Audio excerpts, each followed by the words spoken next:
삼성전자와 SK하이닉스의 영업이익 컨센서스 전망치 계속 상향 조정에 만들어지고 있는 것 같아요. 두 회사 합해서 내년도에 거의 160조에서 200조 정도 벌 거다. 마이크론은 또 소비자 사업에 철수한다라는 이야기가 있는데 마이크론은 D램 웨이퍼 기준으로도 삼성전자, SK하이닉스보다 거의 절반 정도 수준이고 우리가 압도적으로 여전히 높은 수준이거든요. 2분기보다는 또 1분기가 좀 더 화끈하지 않을까.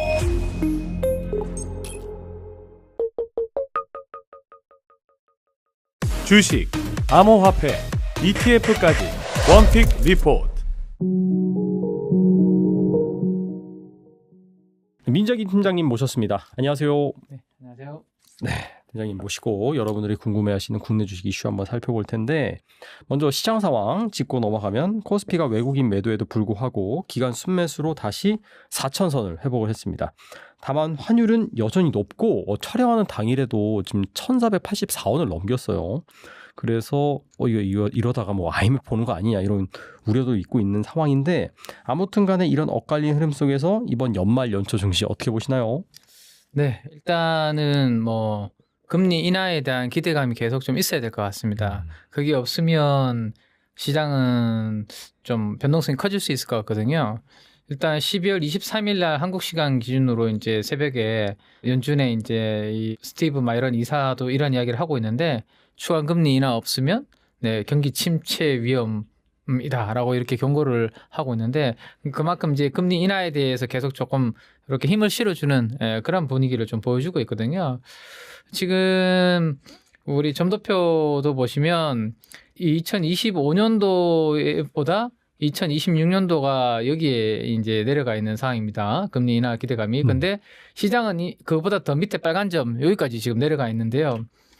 조금 먼저 앞서서 이제 요것보다 금리 더 내리겠지라는 기대감이 좀 앞서 나가기 때문에 이걸 충족시켜주는 그런 데이터들이 나오지 않고 그런 이제 뭐 발언들이라든지 부분들이 아니면 시장은 좀 변동성이 좀 있을 수 있는 부분들도 그래서 금리 인하 기대감은 있고 또 뭐 트럼프의 뭐 측근도 지금 뭐 연준 의장이 안 친다고 하니까 기대감은 우리가 가져가되 너무 또 앞서 나가는 것은 좀 경계가 좀 필요하지 않나라는 생각을 하고 있습니다. 일단 1월달 금리 인하 확률은 한 20% 정도로 최근에 25% 정도까지 올라왔지만 더 이상 더 높아지지는 않고 있거든요. 그래서 동결 확률이 높은 구간이기 때문에 이런 부분들도 계속 연말 연초에 좀 체크는 좀 해야 될 것 같고 1월 달에 이제 물가 나오는 지표라든지 네네. 고용 데이터 계속 좀 봐야 되지 않을까 싶습니다. 그럼에도 불구하고 어쨌든 지금보다는 내년 초가 금리가 더 떨어질 거다라는 기대감을 가지고 있는데요. 최근에 연준이 금리 인하 했죠? 네, 했습니다. 그래서 뭐 긍정적인 부분이 있고 또 두 번째 오른쪽 보시면 뭐 QE와 유사하다라고 하는데 생각했던 것보다 약간 더 큰 규모로 또 채권을 또 매입하는 그런 부분들도 또 발표를 했습니다.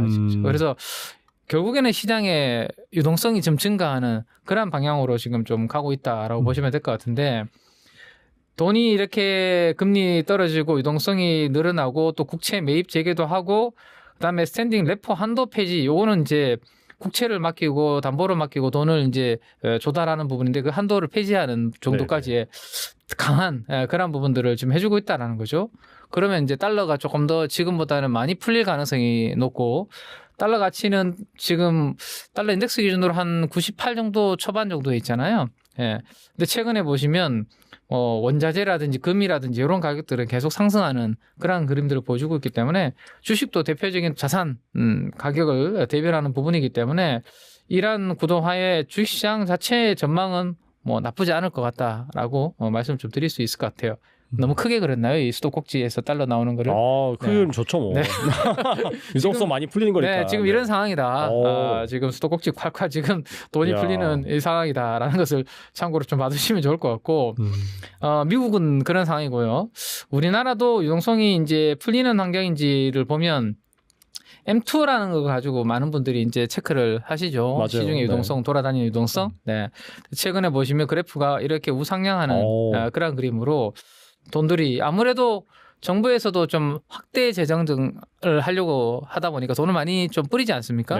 그러다 보니까 시중에 이제 통화도 좀 많이 증가하고 있는 그런 상황입니다. 근데 이게 코로나 때는 사실은 좀 위기니까 이렇게 돈을 이제 좀 푸는 거는 괜찮은데 지금도 이렇게 돈을 풀어서 뭔가를 좀 해결하려고 하는 부분들이 지금 당장은 우리가 좋습니다. 돈 가치 떨어지고 그 대신에 이제 자산 가치 올라가고 주식시장도 올라가고 다 좋은데 이렇게 전 세계적으로 통화 공급을 쭉 늘리고 우리나라는 대표적으로 여기 위에 있거든요. 네네.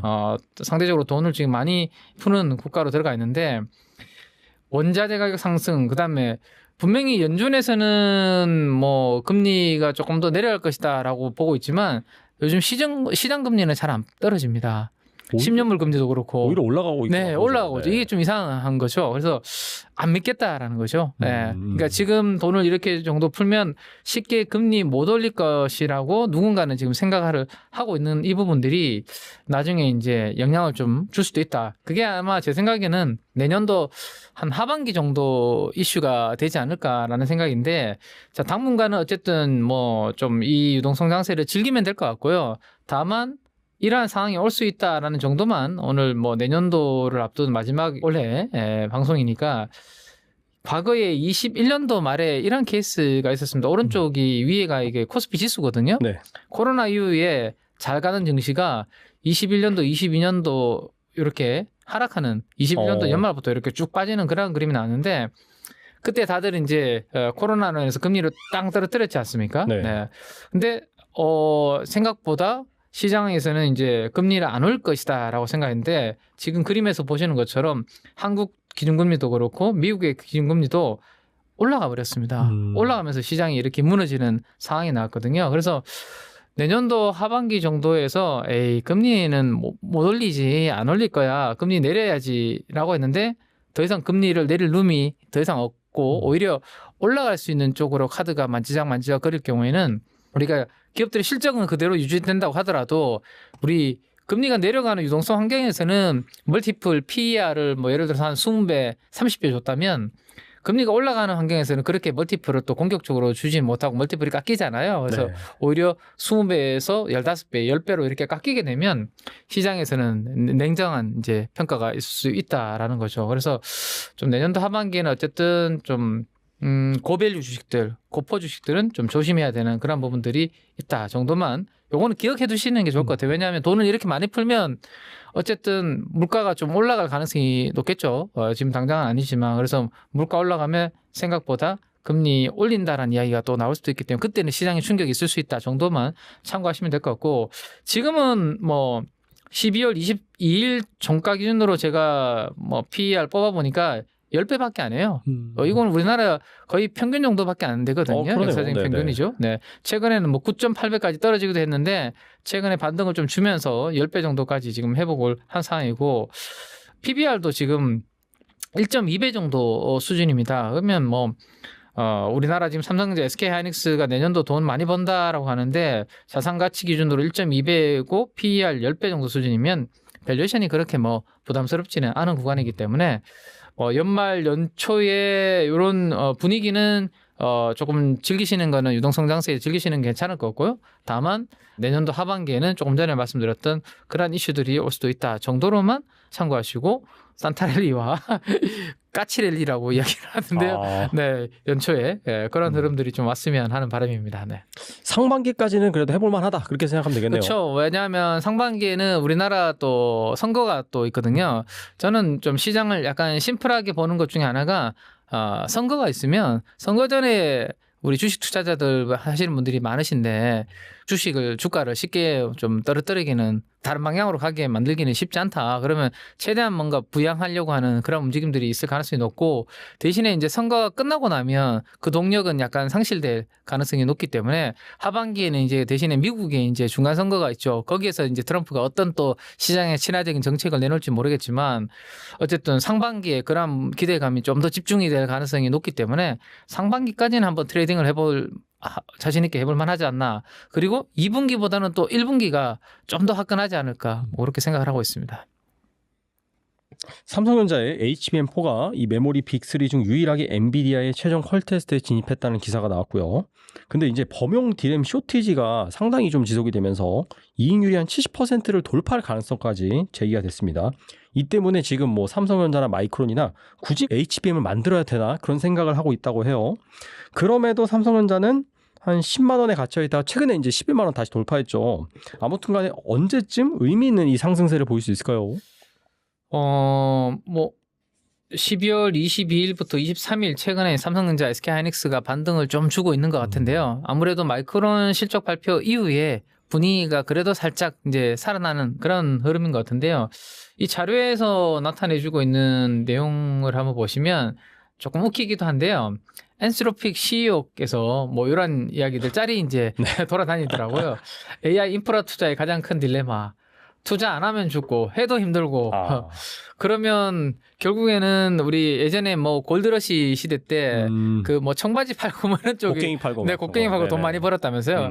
우리가 지금 GPU가 좋냐, TPU가 좋냐 뭐 이야기도 많이 하고 있지만 어쨌든 그 투자할 때 반도체는 나쁘지 않거든요. 그렇죠. 그래서 사실은 뭐 투자해도 죽고 투자 안 해도 죽는다고 결국엔 투자를 한다라면 누가 이길지라도 반도체는 나쁘지 않다. 뭐 정도 생각은 아직 당분간은 할 수 있을 것 같습니다. 그래서 재밌게 요거 한번 보고 가는 거고 12월 22일 날 제가 요 기관과 외국인들이 업종별 매수 강도를 만드는 것을 이제 가지고 왔는데 그 이유는 오래간만에 반도체에 대해서 기관과 외국인들의 쌍끌이 매수가 이렇게 들어왔기 때문입니다. 기관들도 가장 많이 샀고 외국인들도 꽤 의미 있게 산 하루가 12월 22일이었기 때문에 그런 부분들을 가지고 왔는데 마이크론 테크놀로지가 거의 신고가를 경신을 하고 있거든요.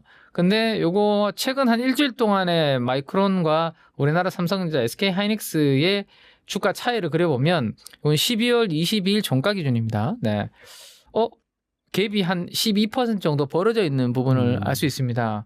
마이크론이 업황이 상당히 뭐 좋아서 뭐 레거시 그다음에 HBM 좋아서 그렇게 신고가를 가는 분위기인데 우리도 거기에서 사실은 HBM 잘하는 쪽이 SK하이닉스고 삼성전자도 열심히 요즘 HM4 뭐 퀄테스트 이야기 나오고 있고 레거시 잘 되면 삼성전자도 좋은데 이렇게 갭이 벌어져 있는 거는 조금 아니지 않나 생각에 갭 메우기가 좀 들어가고 있는 부분이 있는 것 같고요. 그 다음에 이제 마이크론은 또 소비자 사업에 철수한다라는 이야기가 있는데 요거는 데이터 센터 관련된 이런 돈 되는 쪽으로 더욱더 집중하는 그런 이야기들이 좀 나오고 있는 것 같습니다. 이 캐파가 안 된다라고 제가 이제 위에 써놨는데 요거는 조금 이따가 한번 캐파 비교를 해보면 될 것 같고요. 그 다음에 이제 아까 말씀하셨던 이제 디램, 범용 디램 같은 경우도 이제 이익률이 70%로 올라간다. 굳이 HBM, 그러니까요.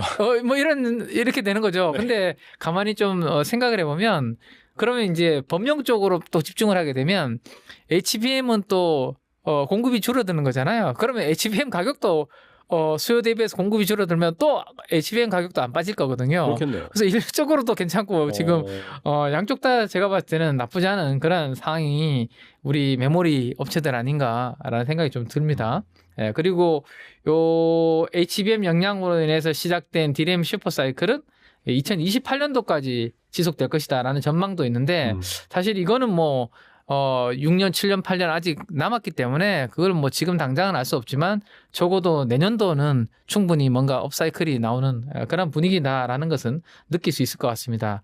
그 부분이 지금 삼성전자와 SK하이닉스의 영업이익 컨센서스 전망치 계속 상향 조정에 만들어지고 있는 것 같아요. 제가 2달 전에 왔을 때만 하더라도 이 그래프가 여기 밑에 있었을 텐데요. 점점 좀 우상향으로 지금 올라가는 그런 그림이 만들어지고 있습니다. 두 회사 합해서 내년도에 거의 뭐 160조에서 200조 정도 벌 거다라고 지금 이야기가 컨센서스로 지금 나오고 있기 때문에 펀더멘탈은 나쁘지 않습니다. 그죠? 주가는 아까 갇혀 있다라는 말씀 주셨는데 주가는 분자인 시가총액 갇혀 있는데 분모는 계속 올라오고 있는 그런 상황입니다.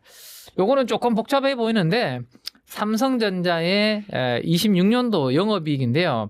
원래는 킴증권에서만 내년도 100조 예상을 했었는데 이제는 세계 증권사도 더 붙었습니다.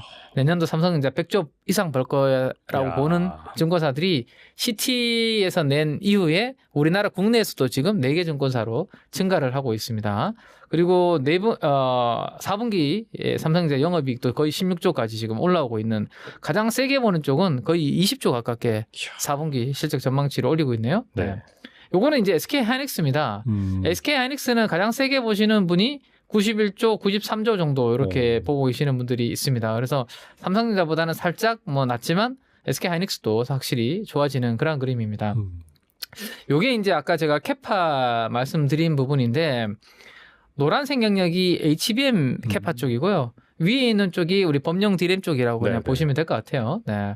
지금 보시면 삼성, SK 그다음에 마이크론 순이잖아요. 네. 근데 지금 마이크론은 디램 웨이퍼 기준으로도 지금 보시면 삼성전자, SK 하이닉스보다 거의 절반 정도 수준이고 그다음에 밑에 있는 HBM도 보면 상대적으로 우리보다 훨씬 더 절반 정도, SK 하이닉스 내년도보다 절반 정도 수준입니다. 그래서 웨이퍼 처리 능력 보면 비교해 보면 사실은 우리나라가 왜 마이크론보다 뒤처져야 되는 이유가 아니 한 밸류에이션 두세 배 더 받아야 될 것 같아요. 네, 뭐 두세 배까지는 더 모르겠지만 적어도 마이크론이 미국에서 평가받는 정도는 가도 되는 거 아닌가라는 생각이 들 정도로 사실은 웨이퍼 처리 능력만 보면 우리가 압도적으로 여전히 높은 수준이거든요. 네. 그래서 SK 하이닉스 뭐 미국의 ADR 상장 이야기가 나오는지 모르겠습니다만은 그게 그렇게 되면 나중에 그 밸류에이션 갭이 해소될지는 모르겠지만 어쨌든 마이크론보다 낮은 것은 좀 충분히 속상할 수 있는 그런 부분인 것 같습니다. 그러면 왜 마이크론은 신고가 가고 우리는 좀 눌려 있나라는 것을 보려면 역시 펀더멘탈은 뭐 좋다라는 것을 우리가 봤는데 아무래도 뭐 최근에 외국인 수급이 아직도 조금 지금 보시는 것처럼 9월달, 10월달처럼 빨간색 그래프입니다. 올라오기보다는 샀다 팔았다를 약간 반복하는 그런 그림. 그래도 22일, 23일 연속으로 외국인들이 조금 수급이 좀 들어오는 부분들은 좀 있는 것 같은데요. 아직 추세적으로 뭔가 돌아서는 흐름이 좀 없는 것 같고요.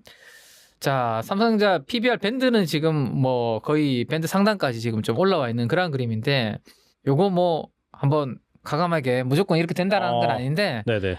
오늘 연말이고 해서 그냥 아주 기본적인 방법으로 목표주가 한번 만들어 봤는데요. 아까 지금 보면 PBR 밴드 1.8배잖아요. 가장 상단이. 그러면 여기 PBR 밴드 상단을 1.8배로 놓고 올해 주당 선자산 가치, 내년도 주당 선자산 가치, 내후년도 주당 선자산 가치를 이렇게 넣어서 요거 두 개를 곱하면 대략적으로 요 목표 주가는 12만 원에서 한 16만 원 정도의 밴드가 이렇게 나옵니다. 그래서 뭐 요즘 삼성전자 애널리스트 분들 목표 주가 보시면 대부분 뭐 14만 원, 15만 원, 16만 원 이렇게 나오는 이유가 내년도, 내후년도 요 부분 하시는 부분도 있고 요즘은 이제 또 옛날에는 PBR로 많이 했지만 이제는 이익으로 해도 된다라는 보고서들이 나오면서 PER로도 요즘은 많이 하고 있죠.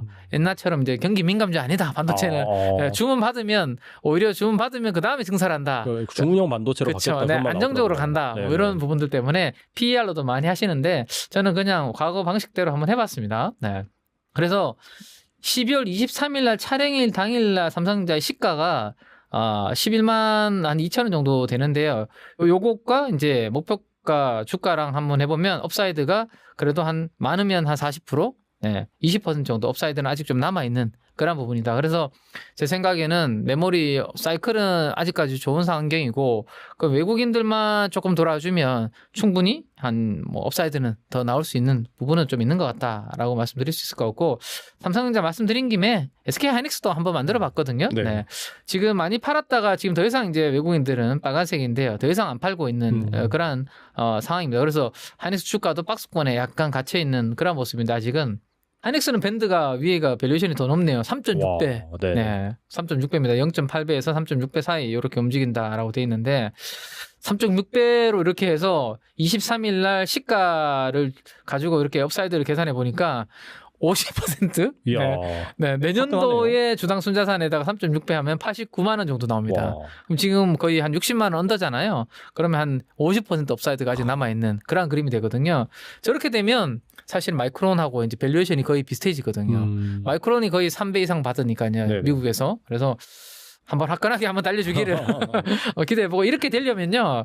요 정도는 한번 받쳐줘야 되지 않을까 싶은데 지금 삼성전자 쪽 반도체의 외국인 수급은 제가 봤을 때는 약간 액티브 수급인 것 같아요. 그러니까 삼성전자가 좋아서가 아니라 이머징이 좋아서 이머징 쪽으로 자금이 집행이 되는데 거기에서 우리나라가 할당이 일부 돼 있잖아요. 예를 들어서 MSCI EM 지수에 우리나라가 일부가 있고 거기에 돈들을 뿌리면 그쪽에서 당연히 시가총액 대형주를 기계적으로 살 수밖에 없는 그러한 수급들.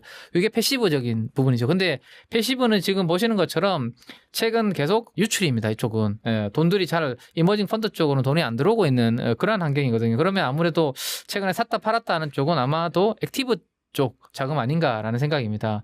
근데 이게 이제 중요한 게 EM ETF의 설정 자수라는 게 있는데 우리가 그 ETF가 주가가 상승을 하면 이게 뭔가 신규 자금이 들어왔다라고 오해할 수 있는데 그렇지 않습니다. 그냥 ETF 가격은 단순하게 상승을 한 거고 설정 자수라는 게 증가를 해야 비로소 이제 새로 돈이 들어오는 거고 그만큼 바스켓으로 이제 주식을 살 수 있는 그런 부분들이 이제 만들어지는 거거든요.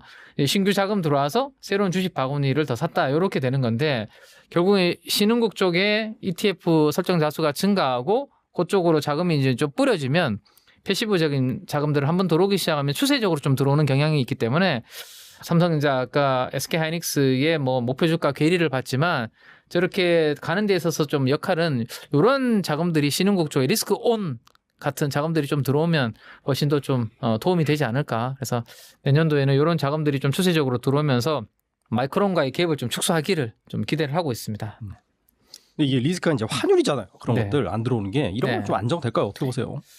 환율 안정은 저는 좀 쉽지 않을 것 같습니다. 왜냐하면 우리나라가 지금 하는 이제 좀 하고 계시는 정책들을 보면 확대 재정입니다. 그러니까 돈을 계속 지금 많이 뿌리는 쪽을 하고 있거든요. 그러면 원화가 많이 흐려진다라는 이야기입니다. 그러면 돈 가치가 생각보다 좀 올라가기는 쉽지 않은 그런 부분들이 있거든요. 그래서 최근에 달러가 그렇게 강하지 않음에도 불구하고 달러 대비해서도 지금 약세의 흐름을 보이는 이유가 미국보다 훨씬 더 우리가 확대 재정으로 해서 돈을 많이 뿌리다 보니까 원화는 상대적으로 지금 약세를 보이고 있는데 주변 국가인 지금 엔화도 마찬가지의 흐름을 보이고 있기 때문에 엔화도 요즘 약세거든요. 맞아요. 네. 엔화 약세는 달러 인덱스 바스켓에서 엔화가 유로화 다음으로 많이 차지하고 있는데 엔화 약세는 또 달러의 또 약세를 또 제한하는 그런 흐름을 만들기 때문에 우리나라는 상대적으로 계속 좀 불리한 환경인 것 같아요. 그래서 원래 같았으면 사실은 우리나라 원화 강세가 좀 될 만한 자신감이 있을 때 외국인들이 좀 강력하게 순매수가 좀 들어오는 그런 부분도 있거든요. 그러면 적어도 요 정도 환율에서는 더 이상 이제 약세가 안 된다라는 믿음 정도를 만들어줘야 좀 더 이제 자신감 있게 외국인들은 좀 들어올 수 있을 것 같은데 환율은 장기적으로 어쨌든 저는 옛날 우리 환율 뭐 1,100원, 1,200원대 그런 환율로 가기는 좀 쉽지 않을 것 같다라는 게 제 생각입니다.